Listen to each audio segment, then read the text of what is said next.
En 1382, Charles pouvait clamer haut et fort que la reine Jeanne était morte pendant son sommeil.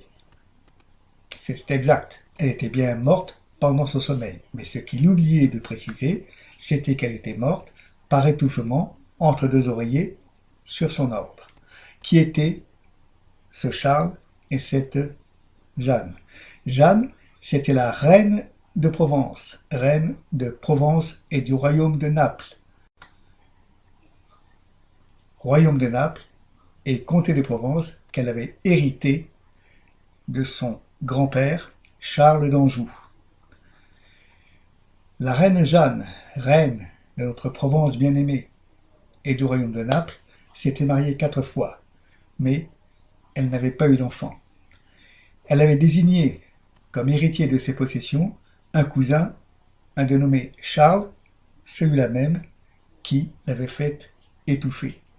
Mais elle s'aperçut vite que ce Charles-là, son cousin, était surtout intéressé, cupide, vénal, intéressé par la possession de ses richesses. Elle décida donc de le déshériter et, par un Nouveau Testament, elle désigna comme successeur un autre cousin, Louis. Ceci entraîna une terrible guerre civile qui dura 8 ans, à l'issue de laquelle Charles, celui qui l'avait fait étouffer entre deux oreillers, resta roi de Naples, tandis que Louis dut abandonner le comté de Nice, qui passa sous la coupe des rois de Savoie. En fait, on n'a jamais vraiment utilisé le terme de roi de Savoie, qui était impropre, mais plutôt celui de comte puis duc de Savoie.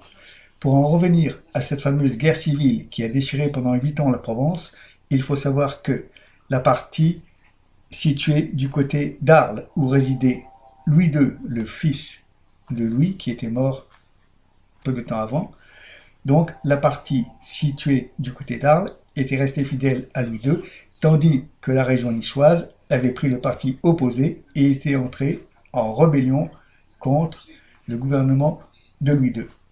À ce moment-là, 2 barons niçois, les Grimaldi, appelèrent comme médiateur le comte Amédée VII, comte de Savoie.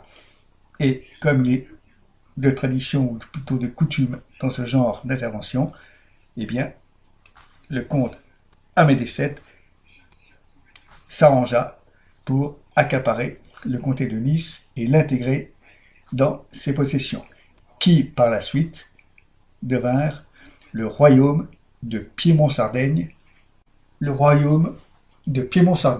qui comprenait aussi la Ligurie et le Val d'Aoste, perdura pendant plus de 4 siècles, jusqu'en 1860, date de l'unification de l'Italie, unification qui fut organisée principalement par le roi de Piémont-Sardaigne, Victor Emmanuel, assisté de son ministre Cavour et de l'aventurier niçois Garibaldi.